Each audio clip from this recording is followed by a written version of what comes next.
Unless you have been living under a rock or haven't played Gorilla Tag in years, you will know what I mean when I say this. The Gorilla Tag we know, or should I say used to know, is dead.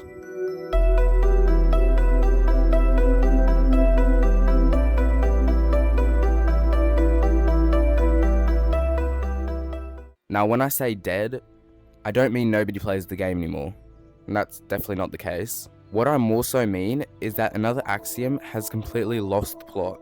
The game is losing the touch of simplicity and just overall fun it once had.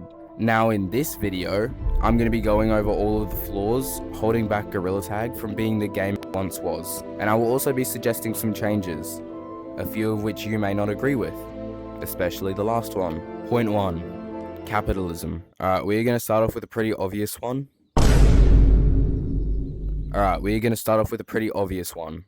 Capitalism. If you have played Gorilla Tag in the last 6 or 7 months, you know exactly what I'm talking about.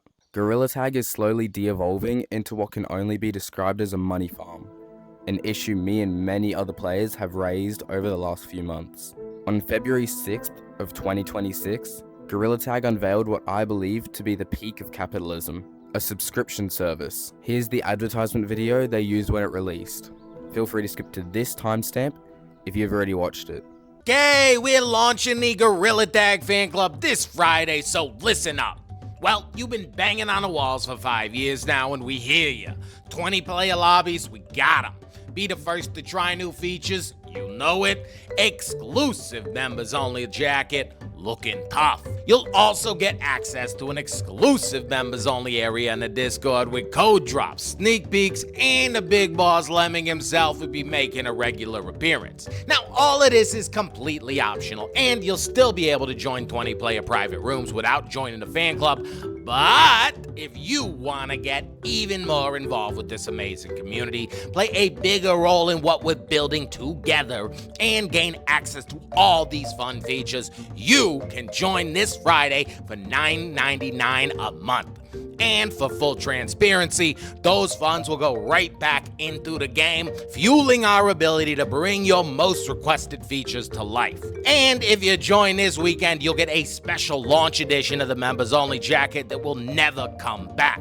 So, are you joining the Gorilla Tag fan club? Now I'm going to be real with you all for a moment.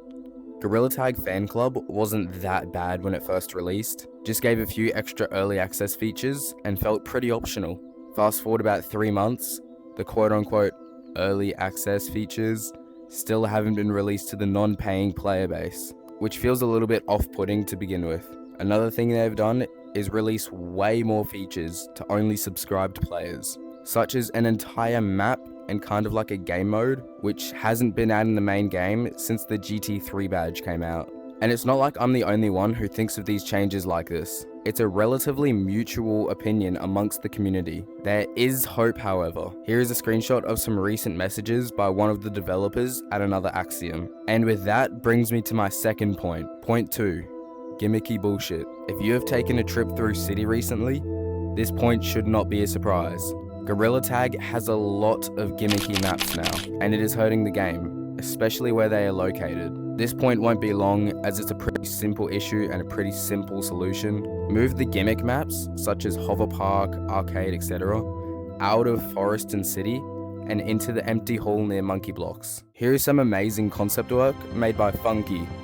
Here's his TikTok right here. Go follow him. So basically the entire point of this map is it shows what it would look like if all of the gimmick maps were moved to the mall. So you've got Store, there would be City, you've got Hover Park, Critters, the VIM Room, Silverback Studios, and Monkey Blocks. Now I believe this map does everything perfectly, and Gorilla Tag should just straight up import this into the main game. Anyway, on to the final and probably the most controversial topic. Point 3. AAC.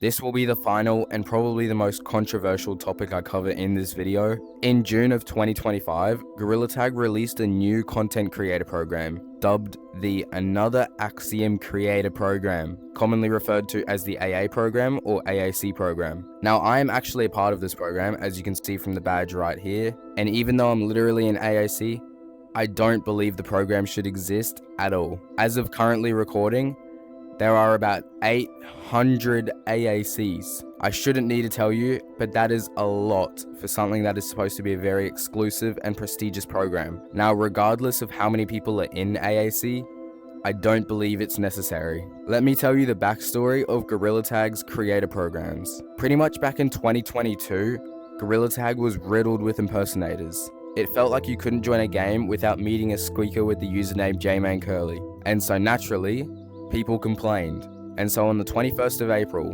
2023, the Finger Painter badge and program were unveiled. This solved most of the impersonation issues and was pretty well managed. But then Be Prepared got the Finger Painter and everything went to shit. Nah, but on a serious note, everything was relatively okay. Finger Painter was a rightfully prestigious program reserved for only well-known creators that actually risked being impersonated. And the creator economy was as it should be, until the smaller Gorilla Tag creators got jealous and felt like they were being underrepresented in the Gorilla Tag community. They pressured Another Axiom until they caved and created the AAC badge. Now at its core, the badge is a pretty good idea, a badge to recognize artists, map creators, and smaller creators. Yet personally, I think the badge should only be for artists and map creators. Content creators should just grind for Finger Painter. Anyway, while it had a good core, Gorilla Tag went overboard, adding around 100 creators a month. Now naturally, adding this many people to any program is bound to have issues, and have issues it did. There are multiple instances of AA creators turning out to be what I can only describe as bad actors, but that isn't why I think the program should be removed or at least reworked. The prestige that the AAC program once had has completely disappeared over its nearly 1 year long lifespan. And this can be traced back to one thing: slot creators. If you go through the creators in the AAC program, I would say around 90% of them are pretty good creators. A little bit of sub farming here and there, but don't we all? Now that remaining 10% is where the issue lies. Creators that simply rely on audios and sounds, much of them stolen from other creators. And most of that 10% was added in the last couple months alone. What I think has happened is that while Another Axiom is struggling to add so many creators to their program, they have decided to focus on quantity over quality, which has hurt the program as a whole, not just its reputation. Now, how would I fix this? Revamp the entire program. I believe there should be maybe 200 to 300 AACs, and they should be strictly map creators, artists, and other specialties, not content creators. Content creators should instead be grinding and working towards Finger Painter, in which maybe 10 to 20 should be selected each month. Conclusion. I strongly believe these flaws seriously hurt the community that Another Axiom has spent years building. And as a content creator for Gorilla Tag, I wish the game nothing but success. That is why I'm making this video. These changes will allow for not only cleaner gameplay, but also more support from the game's player base, particularly more OG players such as myself. So if anyone from Gorilla Tag's developer team is watching, feel free to message me on Discord. I would be glad to elaborate on any point made in this video. And another note for my viewers, I'm considering expanding outside of Gorilla Tag, especially if I don't see more positive community-focused changes coming to the game. So feel free to recommend me games in my Discord server, the link will be in the description. Thanks to everyone who stayed until the end. Go check out this video here if you want to see some more light-hearted content from myself.